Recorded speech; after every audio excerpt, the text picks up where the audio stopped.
From the Richmond Times-Dispatch newsroom, this is our continuing coverage of Election Night 2022 all across Virginia and locally as well. We've got several races we're keeping an eye on as the nation turns its eye towards Virginia right now in the 7 o'clock hour.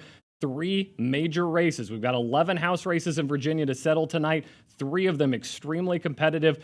One national bellwether race, of course, the 7th District race between the Democrat Abigail Spanberger and her challenger, Yesli Vega. A mega race with implications across the board for both Democrats and Republicans tonight. We'll, of course, have much more on that as the night goes on. We're in the 2nd District in Tidewater, where Elaine Luria is trying to hold off a challenge from Jen Kiggins. And in the 10th District, Jennifer Wexton in Northern Virginia trying to hold on to her seat, trying to hold off what's expected to be a Republican wave tonight as the Republicans are expected to take control of the House. The Senate very much up for grabs nationally. No Senate seats here in Virginia, but we'll take you around the whole state, all the races, all the candidates. We've got you covered. Make sure to stay with us. I'd like to bring in my co-host for the evening, Anna Bryson. And Anna, we've got issues that hit close to home tonight too. Pair of bond issues on the ballot. Tell us about those. So voters in Henrico and Chesterfield voted today on bond referendums. In Henrico, the referendum is $511 million, split up into 4 categories. The largest is schools, followed by public safety, then floodwater prevention, and then parks and rec. In Chesterfield, everything lumped together in just one question, so voters voted yes or no on whether to approve a $540 million bond referendum. All or nothing. Right. The last time these 2 counties had bond referendums on the ballot in 2013 and 2016, they were overwhelmingly approved by voters, so we'll see what happens tonight. All right, well, stay tuned on that. Thank you, Anna. Anna will have more, of course, with our correspondents here from the Times-Dispatch newsroom as we continue. It is 7 p.m. The polls are closed in Virginia, earliest poll close in the nation. The results will start coming in soon, but we want to go out to the polls right now. Our own Lyndon German is at Hermitage High School reporting on the action there. Lyndon, what can you tell us? Hey, thanks, Michael. So I've been here at Hermitage High School for a couple hours now. Polls are just closing. There's been a slow trickle throughout the day of voters coming in, but so far so good. Everything's been pretty smooth here. I spoke to one couple named Nora and David Williams who've been going to the same precinct for 43 years, and for those 43 years they haven't reported any problems, and no problems today either. All right, and tell us about the impact of advance voting and what that's had on the day of experience. Oh, as of Sunday, there was almost 1 million advance voters here in Virginia. That's a decrease from the 2.3 million that we saw at the peak of the pandemic. But it shows that advance voting is still very important here in the Commonwealth, and that there are going to be less in-person voters. And that was the case today. There was a very slow trickle in and out, as I said before. Excellent. Lyndon German joining us from Hermitage High School tonight. Lyndon, obviously one of the major storylines coming into tonight, poll worker safety at the polls. What can you tell us about what they're doing out there in Henrico County? Well, we know in Henrico, at least from the poll workers that I spoke to, things have been operating pretty smoothly. They're in high spirits. As soon as it turned 7 o'clock, people started packing up and getting ballots ready to go. So I can say that Henrico's had a pretty good overall experience. It's also to the voters that I spoke to, they've had a good experience as well. In terms of the city of Richmond, there's about 800 poll workers that we know of, and in this political climate, it's important that we have volunteers available for our election season. Workers were offered training sessions, and there have been officers monitoring polling places around the region. But there's a heightened awareness this year, and that hasn't existed in the past. All right, Lyndon German on the scene for us tonight. Thank you, Lyndon. Few moments throughout tonight's show to reflect on democracy itself. The Virginia Museum of History and Culture has an exhibit on American democracy on display now. Our Matt Pachilli had the opportunity to check it out recently. He filed this report. Hi, I'm Matt Pachilli. Tonight, as our team in the studio is sharing coverage and commentary on the elections and ballots across the Commonwealth, I have the pleasure of sharing a handful of stories and perspectives on America's great leap of faith from the Virginia Museum of History and Culture and their exhibit on democracy. Let's take a look. American Democracy is an exhibit that was organized by the Smithsonian as a traveling exhibition. And we felt that it was important to bring this exhibit to Richmond and to Central Virginia. The origin stories of our democracy have strong roots in Virginia. But also, we live in a time, and I think we'll always live in a time, where our democracy is a work in progress. I think that we as historians are always very interested in the story of how American democracy has evolved over the course of our nation's history. And this was an exhibition that dealt with a lot of those key issues. I think the exhibit as a whole tells us just how far we've come and encourages us to think about how much further we have to go to complete that great leap of faith. The democratic experiment stays an experiment because it is ever evolving, ever changing. And I think that that's one of the important keys of democracy, is to never be satisfied with what we have. Because as we continue to bring people into the conversation, they will bring in their experiences. And as they bring in their experiences, we should adjust and change the actual systems of democracy so that they can fully participate. That's what this exhibit shows, how as more people have gotten involved with the franchise, more people have been able to change it so that they can feel and be represented in it. I don't think that the experiment ends. I think that it continues as we continue to evolve. And there's 4 remaining themes of the exhibit that we'll be exploring throughout the evening with the help of museum and election officials from Henrico County who share their perspective and experience on this great experiment that is our American democracy. Now let's go back to the studio. As you make your way into the exhibit and democracy itself, the next step is the idea of a vote, meaning a voice.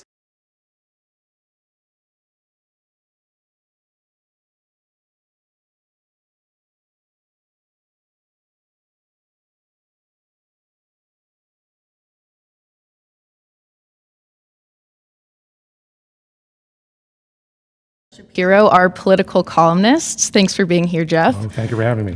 So what do you make tonight of the scene here in Virginia? Well, we have, it's hard to believe it, with all the focus on these 3 congressional districts, that there are actually 11 campaigns underway in newly drawn districts. All of these seats are contested.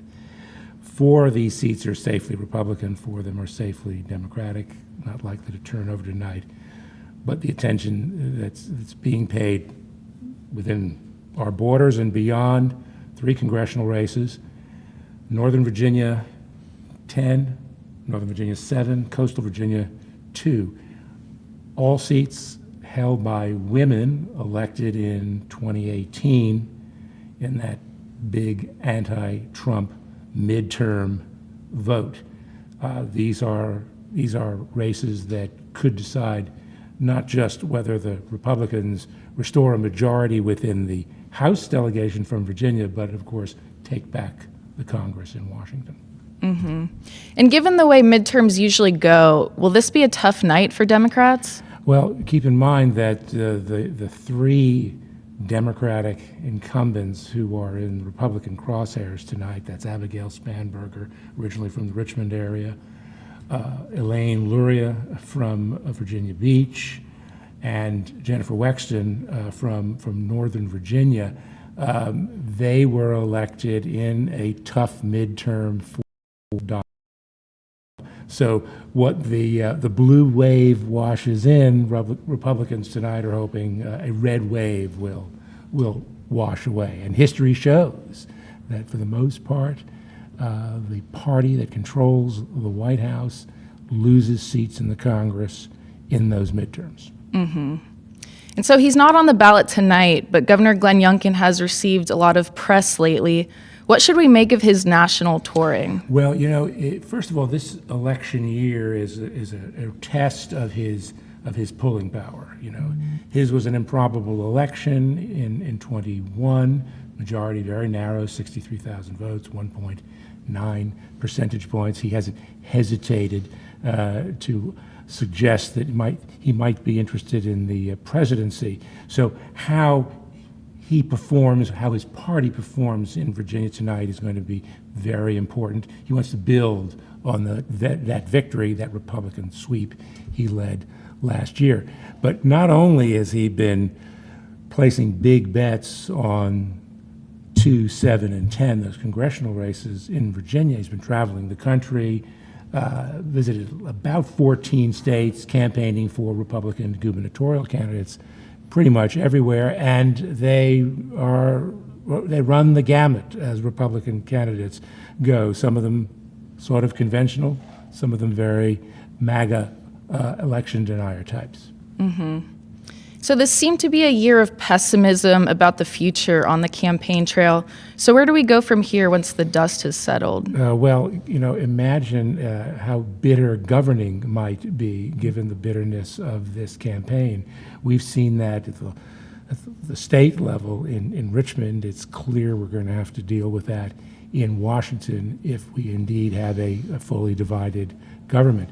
It'll be interesting to see how some of the Virginians navigate this landscape. Over on the Senate side, he was not up tonight, Mark Warner, who fancies himself a great bipartisan in a Republican-controlled Congress. Will he have the maneuverability, the room to move that he's tried to have in other split-party settings? And so is there anything else that sticks out to you tonight, or any other races that you are keeping a close eye on? Well, it's a little, if we can kind of drill down a bit on some of these three contested races, I think overlooked this year, despite all the noise at the local level, is that these are new districts. We've just gone through the redistricting cycle, and districts 10, 7, and 2, particularly 2 and 7, have really been reoriented, much more competitive. Abigail Spanberger was elected to an earlier version of that district that was anchored in the Richmond suburbs. It's now anchored in the outer suburbs of Washington, D.C. So she's got to introduce herself to an entirely new audience. Elaine Luria in the 2nd district, under the new boundaries, what had been an insurance policy for Democrats in the city of Norfolk was peeled away. An added complication, her opponent, Jen Kiggins, is a state senator from Virginia Beach. They share a home base, but the surrounding territory tends to be more Republican. So for someone like Luria to survive, it would seem she'd really have to run up the score in Virginia Beach to at least push back the heavier Republican votes in the surrounding areas, a good number of which are rural counties. All right, well, thanks for being here tonight, Jeff, and for your always insightful commentary. Well, thank you for having me. All right, back to you, Michael.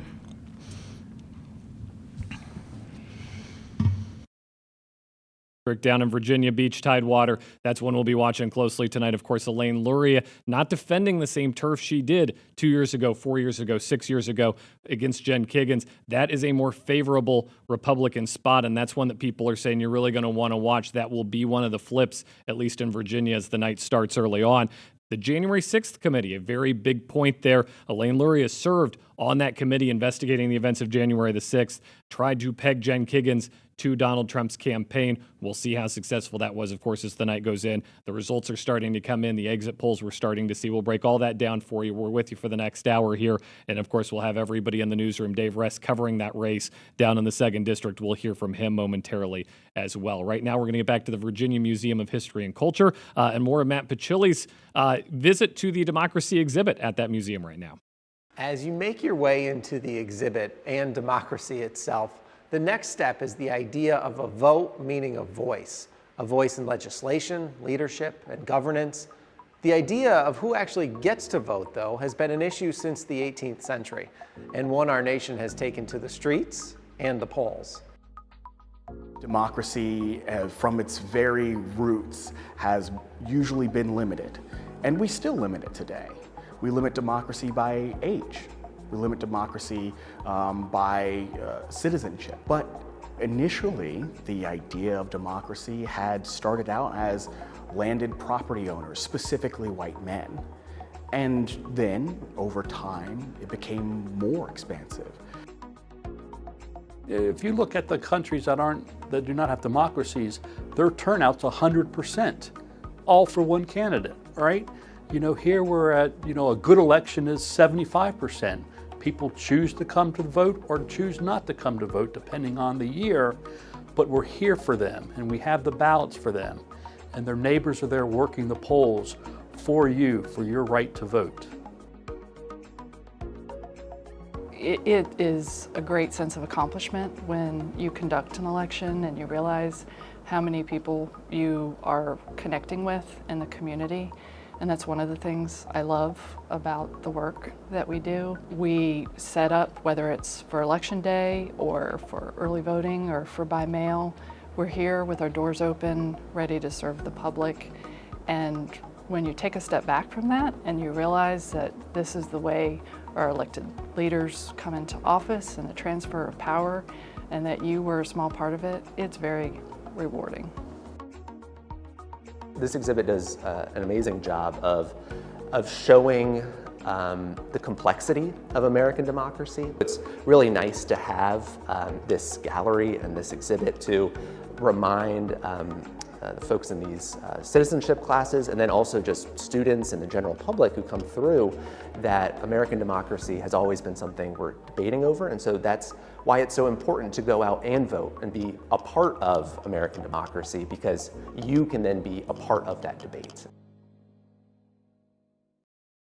More from him and the RTD photo team as the night goes on. We're going to focus on some races close to home here, appropriate to do here in the 7 o'clock hour, 7:16 right now. Polls are closed in Virginia. We have precincts reporting already. Certainly not enough to come to any conclusions, but the race is close to home.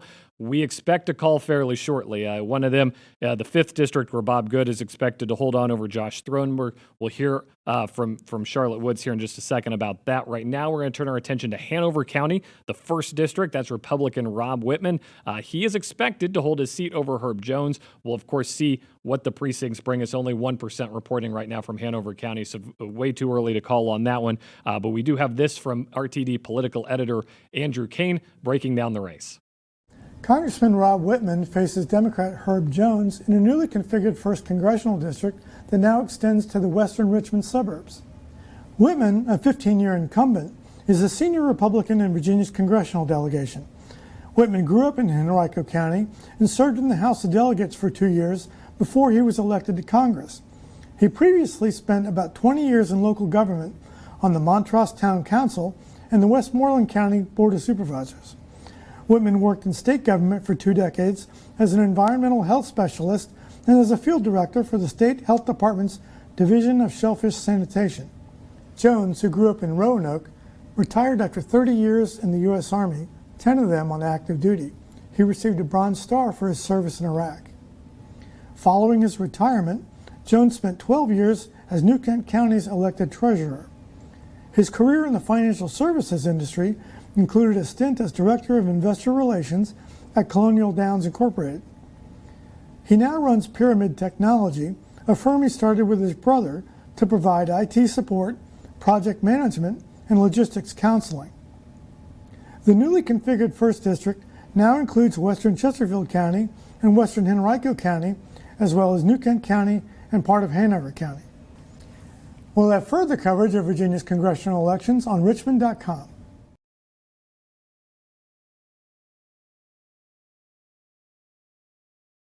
Of the 11 expected to hold his seat tonight. Now, we'll also take a look at the 4th District. That's where a Democrat is holding his seat. That's Donald McEachin, who is running against Leon Benjamin Sr. In the 4th District, which encompasses most of Richmond City. Here again is Andrew Kane with that. In the 4th District, Congressman Donald McEachin faces Republican challenger Leon Benjamin in a rematch of their 2020 contest, which McEachin won by about 91,000 votes. McEachin, a Democrat, has said that he will not appear publicly with Benjamin unless his opponent acknowledges his victory in the 2020 contest and that of President Joe Biden. Benjamin says he has questions about the 2020 election and has asserted that the presidential contest was stolen from Trump. McEachin has held the seat since 2017. A lawyer and an ordained minister, he previously served 2 stints in the Virginia House of Delegates, sandwiched around a 2001 loss for Attorney General. He then represented the Richmond area in the state Senate for 9 years before he was first elected to Congress. Benjamin, a U.S. Navy veteran, is senior pastor of New Life Harvest Church in South Richmond, In 2017, he finished second in a four-way race for the 9th District seat on the Richmond City Council. Benjamin also is founder of the Coalition of Leaders United, a group that he says is dedicated to advancing conservative values and restoring moral clarity in America.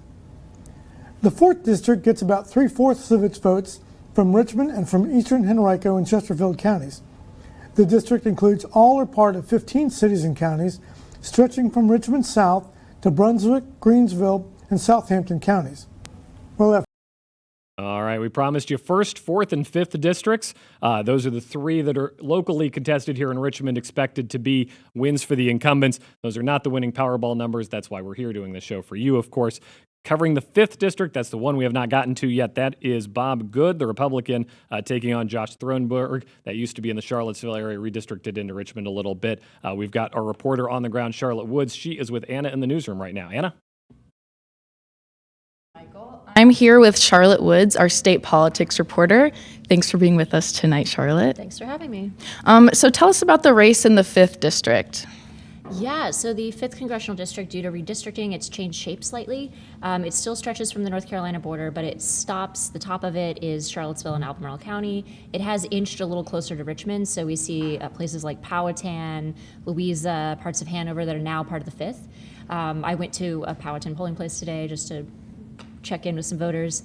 And the incumbent is Representative Bob Good. He was first elected in 2020. He's a former Campbell County Board of Supervisor member. He also used to work at Liberty University. His challenger is Democrat Josh Thronberg, who is a minister. He previously led a church in Massachusetts before moving to Charlottesville in 2019. He's hoping to become the first Democrat elected in this Republican-leaning district since 2008. Meanwhile, Representative Bob Good wants to continue to, quote, fight the Democrats in Congress. He's very proud to be one of the least bipartisan members. Meanwhile, Josh is hoping that he can connect across aisles because he grew up identifying as a Republican in a rural part of Illinois and became a Democrat later in life. Mm-hmm. So Bob Good, like you said, the incumbent Republican, he's been a big winner in the past. Will redistricting change that? Has he moved to the center at all? No, not ideologically. He's very much more of a right-leaning Republican. In fact, none of the bills that he has been the chief sponsor on in Congress have become law. But he has consistently voted against a lot of different federal spending. He is a very strong fiscal conservative, wants to reduce federal spending, and that's resonating with some voters that identify as Republicans this year, especially with inflation right now. I think that's really high on people's minds. And then Josh Thronberg, his challenger, wants environmental policy to be his top priority. Mm-hmm. Are there any other races you find particularly interesting? The 7th, 2nd, and 10th, I mean, everyone's really watching those because they're really tight. And those seats were part of the blue wave of 2018, and now every wave just begets another one. So now we're seeing a red wave surge. And really, congressional midterms are always sort of a referendum on whatever political party holds the White House. So the same way we saw a surge of Democrats entering different seats while Trump was president, there's certainly some Republicans pushing for that similar effect now that Biden is president. Mm-hmm. How will the overturning of Roe v. Wade factor in here? It's definitely another one of the big issues that people are thinking about and talking about since it overturned this summer. It's not very often that a Supreme Court ruling gets revisited. I think it'll factor even more locally in Virginia next year, though, because the General Assembly, all 140 seats between the state Senate and the House of Delegates are going to be up for election. And, you know, speaking of incumbent Bob Good, he is a co-sponsor of the Life at Conception Act. He is very very anti-abortion. And Senator Amanda Chase here in Virginia of Chesterfield, she recently announced that she plans to introduce a sort of mirror version of that bill in the state legislature this coming winter, actually. It's right around the corner. So I think that will be really on people's minds. And it's not a purely partisan issue, but it does often fall along partisan lines. So I think that we're going to continue to see a lot of Democrats talking about protecting access to the procedure, and we're going to see a variety of Republicans seeking various bans and restrictions. Mm-hmm. So there have been some issues with voter registration over the past month. Where does that stand now? Yeah, the Virginia Department of Elections noted early in October over 100,000 backlogged transactions, which can range from new voter registrations to like updating your addresses. And then they reported an additional, I think, almost 150,000 more recently. I checked in with some registrars last week, and they were hustling and working very hard. Their registrar, it's a good time to thank a registrar. I think they're all probably exhausted right now, but they had to process all these things. And then, yeah, everyone's voting today. There have been some poll book issues happening today, which has clogged things up. And people are able to vote, though. They just have to cast provisional ballots, which will take a little more time to verify. It is election night. It's election day. We're going to know some things by the end of the night. But I think that a lot of races, it's more like election week. There will still be time to count everything, verify everything, and really get a good sense of who won what, who lost what. Mm-hmm. Well, thanks for being here tonight, Charlotte, and talking to us about some of these races. Thank you for having me. It's always fun to be a nerd about this. Back to you, Michael. Thanks, guys. We'll look forward to your coverage later tonight at richmond.com. And, of course, into the night. Could be a long night in some of these races. Not that one. Bob Good, latest check of the numbers, he has 72% of the vote with 4% of the precincts in. Too early to draw any conclusions, but of course, we do expect Bob Good to coast to victory there. A word of caution here as we report these early results on the competitive races, particularly that 7th District race, Abigail Spanberger and Yesley Vega. We're expecting an early Republican wave. So you've got smaller precincts voting Republican. They turn in the results earlier. The larger districts, the larger precincts coming in a little bit later into the night. We're also expecting the mail-in vote and the advance vote to skew towards the Democrats. So very similar to the last presidential election, what we saw where the Republican candidate builds the lead early in the night, the Democrats eat away at it in the 10 o'clock, 11 o'clock hour. We'll, of course, keep an eye on that. Keep you with perspective on the numbers as they come in. Way too early to make any calls yet in those 3 contested races, but certainly flying towards a call there in the 5th District, as Charlotte alluded to. Should be an easy win tonight for Bob Good. In the 7th District, Abigail Spanberger, Yesley Vega, a lot of advance voting. Seems to be a lot of enthusiasm around the race. We heard from Lyndon German earlier, almost 1 million advance votes cast. Now, that's not quite the 2.2 million of the pandemic year, but that's an intense amount of interest in this race, in this state, and in everything going on. A bellwether race right here in Virginia. We're, of course, going to keep our eye on that as the night goes on. We've also got the bond issues on the board in Henrico and Chesterfield. Too early to call on those. Bond issues, big winners in the early 2000s in both localities. Virginia law, of course, the cities don't have to ask for bond permission, but the counties do. So they're both going to the mat here for school funding, police funding, and sewage funding in Henrico. $540 million on the ballot in Chesterfield. Will fiscal conservatism prevail, or will it be another repeat of what we saw earlier in the century as far as that goes? We're also, of course, going to reset the national board when we come back for you.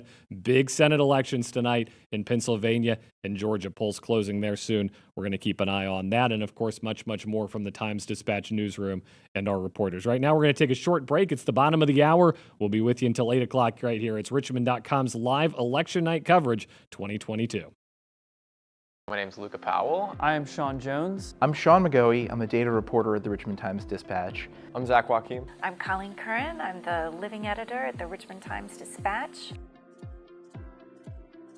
I think what I love most about journalism as a profession is just its ability to connect people with the world around them and to keep them updated on the world around them in a way that gives people ownership of that community that they live in.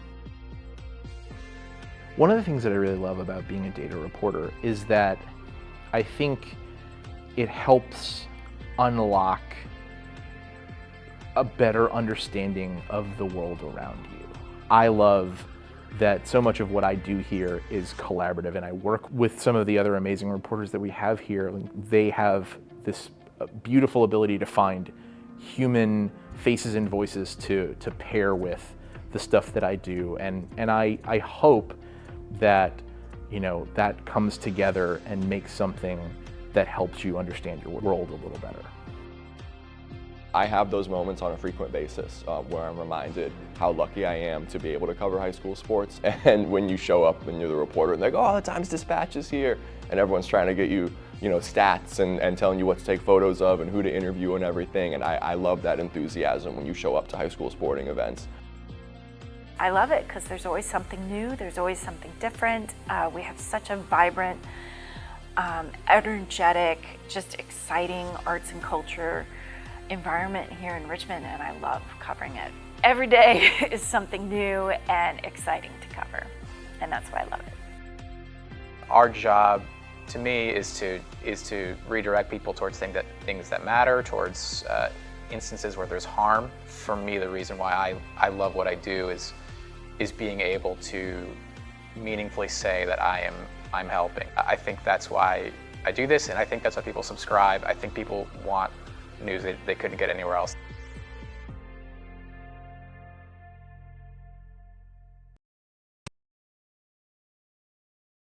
Your story. It lives in the Mother of States, where old meets new. Honor still matters, and history is more than a school subject, where food is elevated to an art form, and the great outdoors is deserving of its name. Your story is the story of Virginia, told by those who live it and love it. Whether that's reconciling the past with the present, or exploring all our vibrant community has to offer. And here in the Richmond Times-Dispatch is where it comes to life. We are back, 7:31 in the Richmond Times-Dispatch newsroom. Election night, the place is buzzing as it always is. We've got a lot going on. All eyes on Virginia right now nationally. 3 bellwether races going on across the state. We have reporters covering all 3 tonight. Michael Martz and Eric Kalenich with that 7th District race, Abigail Spanberger and Yesley Vega. We'll, of course, have much more on that as the hour progresses. Right now, though, we'll take another look at the 2nd District. We've got early numbers coming in that right now are very favorable to the challenger, Jen Kiggins, who is looking to hold off Elaine Luria, the incumbent and the Democrat. The latest forecasts that we had this morning coming into this had Kiggins taking a slight lead here. This is, by most projections, going to be the first Republican pickup of the night in Virginia. 11 House seats on the board in Virginia, 3 of them contested, all 3 held by Democrats. So no room for Democrats to gain any ground inside the Commonwealth here, but 3 potential seats for the Republicans to pick up. And right now we're looking at this being the first of the 3 pickups. Jen Kiggins trending in a positive direction over the last week, and we're certainly seeing that in the early numbers here. Inside Richmond City, it's Donald McEachin, the incumbent, with a rematch against Leon Benjamin Sr. Benjamin, of course, did not concede victory to McEachin last time, coming back for another round. Early numbers very much in favor of McEachin here. We've got 20% of precincts in. McEachin has a slight lead. That's expected to grow, of course, once we get to the absentee ballots, which do tend to skew towards the Democratic Party. About 1 million of those cast, as we learned earlier tonight. So we're expecting a long night. We're expecting late, slow-building results. That's been the trend here, obviously, the last couple of years since that first pandemic election where vote in advance kind of became in vogue, and we're certainly seeing that it is here to stay as we move through these races tonight. Lots on the board, couple bond issues in Henrico and Chesterfield County. Nationally, the big story early on, Miami-Dade County, formerly a Democratic stronghold. Most of those House seats appear to be flipping to the Republicans tonight on the strength of the Cuban vote. So nationally, a big story early, Republicans grabbing some early pickups. We are very certain that we'll tell you before the end of the night that Republicans control the House of Representatives. Much more uncertain the fate of the Senate. We keep our eyes on those races. Way too close to call, way too early to call in the 2 that we've got our eyes on, of course, on the East Coast in Pennsylvania and Georgia. But around Richmond, it's the bond issues in Henrico and Chesterfield. Those are the big ticket items. And then we're watching Abigail Spanberger, formerly of the Richmond area, redistricted into Northern Virginia against Yesley Vega. Ted Cruz's Political Action Committee brought $100,000 into that race late. Republicans sense increasing momentum, sense a possible pickup for them. So we'll keep you posted on the numbers as they roll in here throughout the night. We've got about 20% of the precincts in. The numbers come in and haven't seen any of the advance vote yet. Obviously, that will be a big part of the story as well. Right now, though, we're going to go back to the Virginia Museum of History and Culture. Our Matt Pachilli was over there checking out their exhibit on democracy in action, and he has a video here. This is about the evolution of campaigns and campaign methods, along with Times-Dispatch reporter Luca Powell. Here's their report. That informal process of democracy that many live out every day through political parties and campaigns are part of what make up the machinery of democracy. And today, it's into those elaborate campaigns that shape so much of the public conversation about our candidates. Campaigns that play out on social media, as our RTD colleague Luca Powell explains. Most recently, I've been working on a project looking at how the different congressional candidates in very competitive races in Virginia are using places and platforms like Facebook and Instagram to do last-minute pushes to voters. These are races that matter a lot to the country, but also to folks in Virginia who are watching candidates kind of change from being, over the past 10 years, being people who spoke about local issues like, I don't know, the Navy in coastal Virginia, or issues in schools in Richmond, to people who are very focused on talking about national issues that are being now become the centerpiece of the conversation in Virginia. And also on how ads are being bought by big groups from Washington, D.C., so we call them PACs, and they're entirely unaccountable, but they're able to freewheelingly spend money on ads to either denigrate or prop up their candidate of choice. What's interesting about Facebook is that there's not really someone editing those ads, and they're also, the way that they're being shown to people is distinct from I don't know, if you buy an ad on a channel on a TV show, for example. You can target people based on the show, but with Facebook ads, you can target people based on what they like, based on where they live, based on their age and their gender. So you're getting politicians that are able to show messages to people based off of what they think that population wants to see in a more specific way than we've ever seen before. And that's something that's been common in the last couple of election cycles, but here it is again, and I think it's our job to show how it's going down in 2022. We don't know what the payoff is for an ad or an impression, which is how they market ads to buyers, candidates who buy these ads. How many impressions can you get? Can you get 1,000? Can you get 5,000?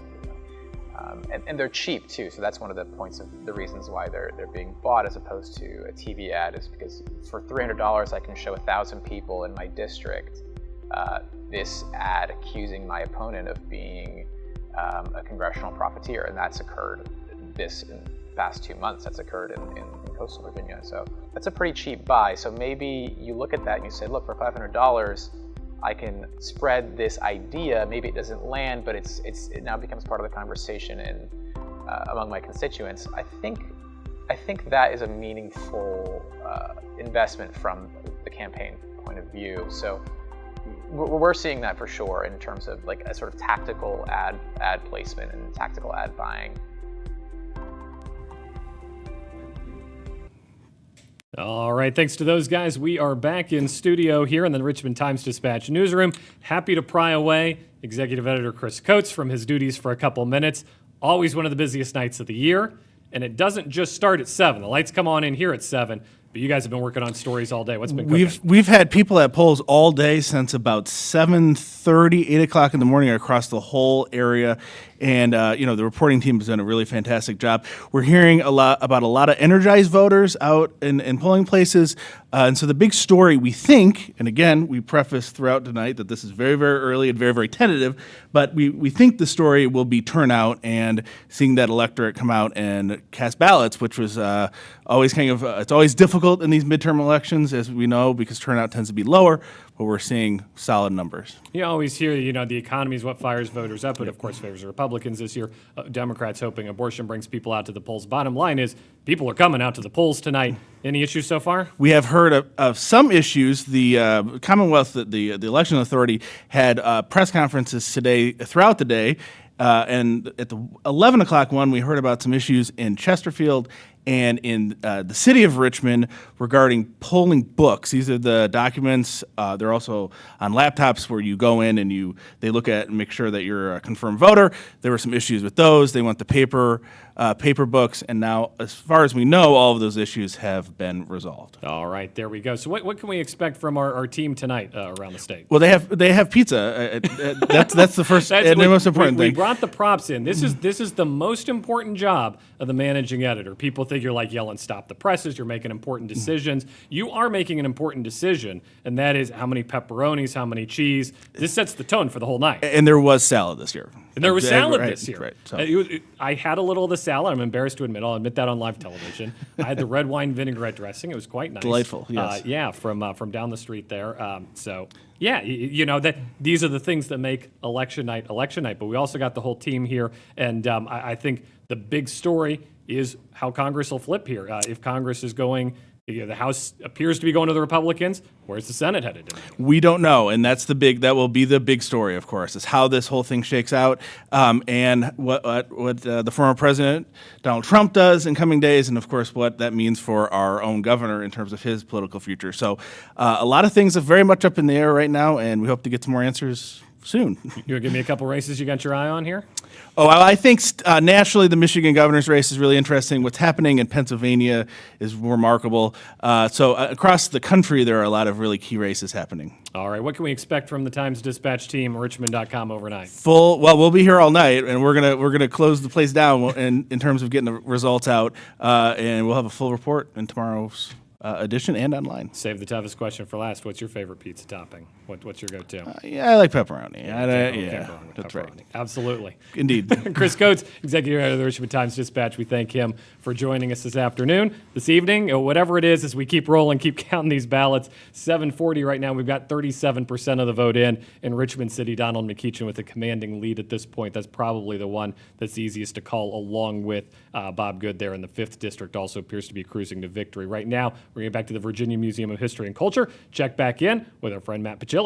The idea of being heard beyond just a vote on the ballot is one guarantee to all Americans through the First Amendment, allowing for peaceful assembly and petitioning of the government to redress grievances.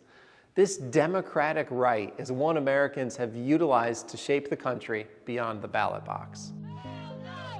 There's been an expansion of the ways that people can participate. You don't have to leave your house to sign a petition anymore. So you can petition the government, but we've been petitioning our leaders since before we were a nation. One of the objects in the exhibit here is a petition that was sent from the Virginia House of Burgesses in 1772 to the King of England. People take to the streets. I mean, the early days of our revolution were people taking to the streets. And of course, there's lobbying. These are all themes that are included in the exhibit, but the tools that people have used to do that have changed, but certainly not the motivation behind them. Even though a lot of this material is familiar to me as a historian, I still find it a humbling experience to learn about this history, to be inspired by the stories of some of the people and groups who have pushed our nation to be better, to become that ever more perfect union. So I take great inspiration from the exhibition. One of the things that this exhibit, I think, does very well is talk about how the evolution of citizenship has occurred over the 200-plus year period in which we've undertaken this great experiment. And one of the important parts of that is understanding that not everyone who had citizenship rights were also making these decisions at the ballot box. That the residents, the people who lived here, even if they weren't able to vote, were still able to make a difference beyond the ballot box. The Richmond Times-Dispatch newsroom, NBC News calling the 1st District in Hanover for Republican Rob Whitman, an expected win and an expected hold for the Republicans. So that wraps up the Richmond area races. Rob Whitman holding on in Hanover, Donald McEachin hanging on in the 4th District, and Bob Good in the 5th District. All three they're projected by NBC News. All three expected to be holds for the incumbents, still, of course, standing by on those big races. We'll hear about one of those in just a minute. We're going to talk to Dave Ress, who's covering that big 2nd District contest in Tidewater between Elaine Correa and Jen Kiggins. That'll be right after this from Matt Pachilli. We talked earlier about who actually has the right to vote. As our democracy evolves, that definition of the people must continue to be defined, whether through naturalization, restoration of rights, or participation in our democratic society. We all have the opportunity to shape our country through citizenship. In 2020, I had the honor of being able to take an 18-year-old to vote for the first time. And she was very enthusiastic about that. And I think that in part it was a really significant moment because she's our future, the future of our democracy. But it wasn't lost on her that she was participating at a critical time in our nation's history proving that our democracy can endure. We have first-time voters in this election in 2022. I just got my citizenship. I'm here to vote. I moved to the area. I want to vote for the candidates in the bond referendums. We applaud, we clap. We have same-day voter registration now. We've registered 10 voters since the books closed. These are people that would have been turned away on election day, but they just moved in here and they want to vote for their local offices. Voters have certainly gotten more engaged with that. They are motivated to participate, whether they're working for the political parties or they're handing out sample ballots. They're also signing up to be officers of election so that they can understand what is happening in the election process, which we encourage. If we have folks that want to know more, we want them to be a part of serving the community and learning how the election is really run. These citizenship classes, so they're called Becoming Citizens, and we are going to offer these in perpetuity in the future. So we hold one kind of semester in the fall and then another one in the spring. It's an 8-week course, and I really want to emphasize that it's 100% free. So we provide all the study material, we provide snacks, and students come and they don't have to pay anything. The actual acts of citizenship are well beyond just voting once every 4, 2, or, as in Virginia, every single year. It is beyond the ballot box. It is how we interact with each other every single day. It's how we interact with our representatives by sending letters, writing petitions, by protesting. By gathering together, we engage in the civic process, in the democratic experiment. And that exists through our voting methods and in how we choose to perpetuate a system by engaging in it on a daily basis.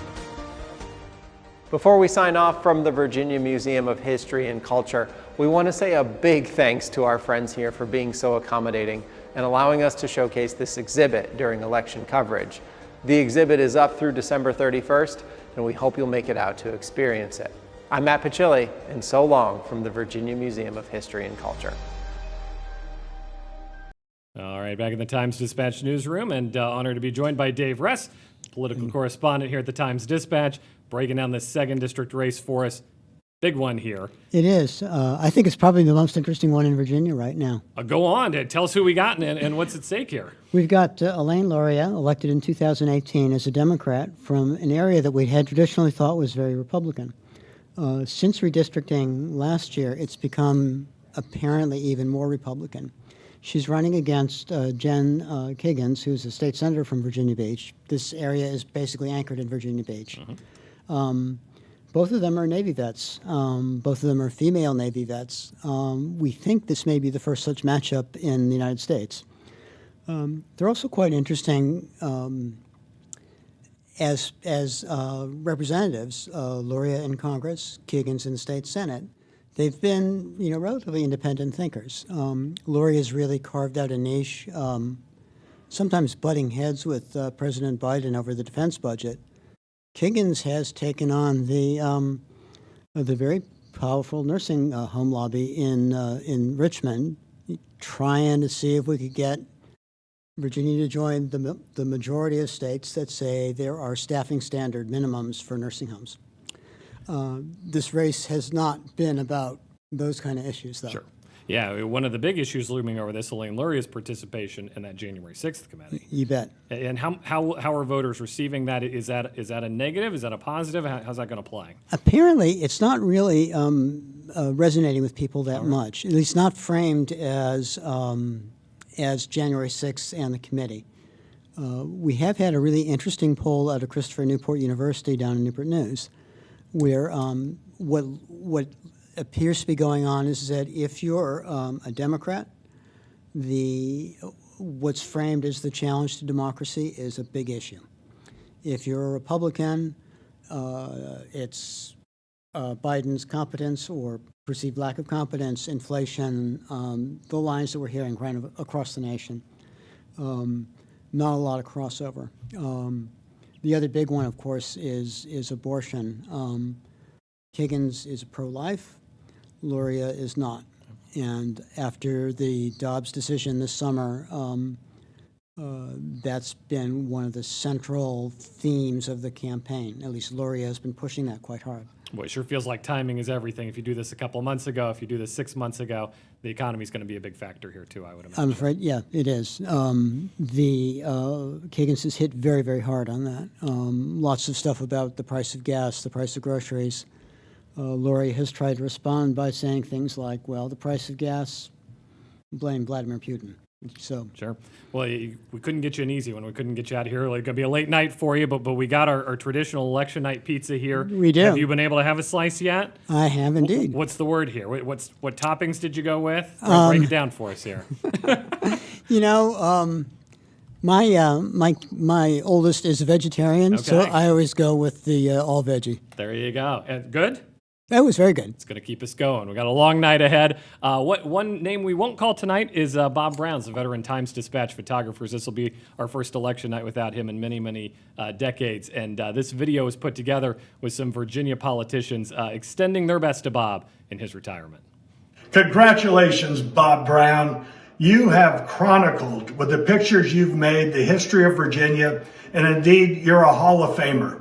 Not just as a photographer, but as a friend and an institution for so many characters who have come and gone through the Virginia Capitol. Every single event, if I see Bob Brown there, it makes you smile. And so, Bob, keep grinning and knock around in your knock around boots. Bob, I want to join all of your friends, and I know all the former governors, in wishing you a happy retirement. I remember a certain birthday I went to 20 years ago when I was governor that many folks would retire at. The fact that you've stayed in covering all of us, photographing all of us, being the kind of recorder of record of everything Virginia in the political scene is something that's really remarkable. I don't know how many pictures you've got of me going like this, but I am grateful for your service. I'm grateful for your integrity. I'm grateful for your friendship. And I wish you all the best in this well-deserved retirement. Bob, I just want to join those who are saying congratulations on a great career. Somehow you managed to stay friends with all of the folks that you covered. And that's actually a significant accomplishment. I just wish you the best in retirement. I regret that I won't have a chance to see you out there if I ever get involved in anything that has a public dimension to it again. Bob, congratulations on your retirement. I know you're going to enjoy yourself, but you probably will never actually ever be able to stay away completely. You've been good to me. You've been good to the state of Virginia. I still remember when I was governor that you were very personal. You came out one morning and took a picture of our dog Sparky going out and picking up the newspaper. I'm glad he didn't attack you that morning. But in any case, I'm really pleased with everything that you've done. You've always been present at all the key moments. You've recorded Virginia history. You are the key recorder of Virginia history. We're proud of you, and good luck in your retirement. Hey Bob, Ralph Northam here. Just wanted to say congratulations on your upcoming retirement. I must say I'm a little bit envious. I'm still here working for a living, but you know, you always brighten my day, and I just always appreciated your professionalism, but also your sense of humor and the captions that you wrote under the different photographs that you took. And you know that we both like Jameson, and if you ever need to take a sip or even a whole glass of Jameson, just track me down and we'll pull out the bottle. But best of luck to you and Godspeed. Well, it's been my extreme pleasure to have worked with Bob Brown, I think, longer than any of the governors that are currently around, and I have enjoyed it. He captures not only the news, but he captures the images of the news. And as you have heard and you know so well, a picture is worth 1,000 words.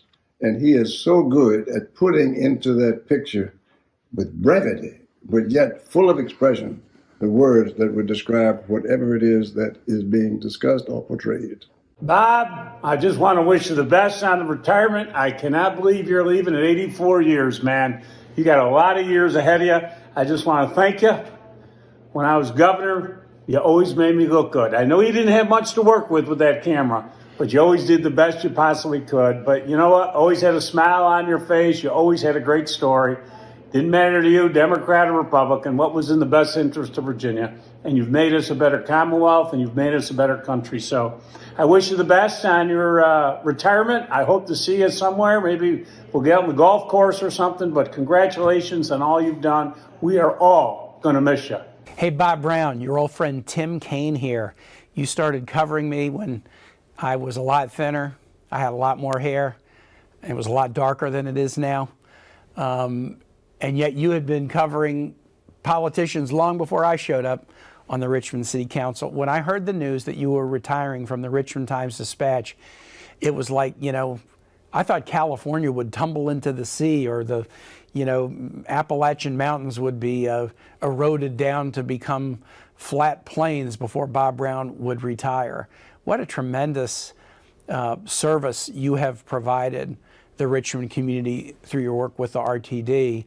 And I know you'll have professional colleagues really sharing memories about that. But when I think about Bob Brown, what I think about is a pro who also just had a tremendous sense of fun and a delightful sense of humor. Bob knows this, but maybe some of you seeing it don't. A wonderful tradition we have in Virginia at every inauguration of a governor is all living governors try to come. We just did one of these, and my father-in-law had just passed, so Linwood Holton was not able to be there. But what we do is we gather all living Virginia governors and first ladies. We put the outgoing governor and first lady and the incoming governor and soon-to-be first lady in the center, and then we all stand around and we capture this picture every 4 years of those of us who've had the honor to be in this position. But that tradition is equaled by, as soon as that picture is done, Bob Brown comes in and joins the group and usually makes a wacky face, and we get that picture. And I cherish the ones with Bob Brown in them more than I cherish the other ones. And I would say the reason that has become a tradition is Virginia governors, we think of Bob Brown as kind of part of the family, part of the team, part of the club. And it wouldn't be an inauguration without the wacky Bob Brown pictures. So my hope is this: you can retire, but in 4 years minus 1 month, when we're doing the next gubernatorial inauguration, I hope we give you like the golden ticket to get the best seat, and we make sure we continue the trend of taking our picture with you, because you are family, my friend. And we're really, really going to miss you in your current role, but we know we're going to continue to be able to enjoy your friendship. My congratulations to you.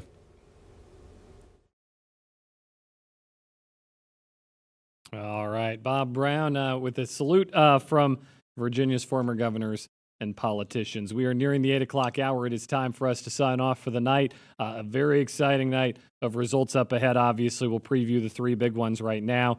First off, in the 7th District, where Abigail Spanberger and Yesley Vega are taking off. Actually, let's start in the 2nd District. Elaine Luria and Jen Kiggins. Kiggins with what is presumed to be the best chance by a Republican to pick up a House seat in Virginia tonight. That's down in the Tidewater area. The latest forecast has Kiggins taking that seat, one of 3 that's competitive tonight. We'll slide on to the 7th District as well. Abigail Spanberger and Yesley Vega. This is the night's big showdown. We've got reporters with both Spanberger and Vega tonight. We'll have full coverage on Richmond.com tomorrow. A lot of money coming into that race overnight.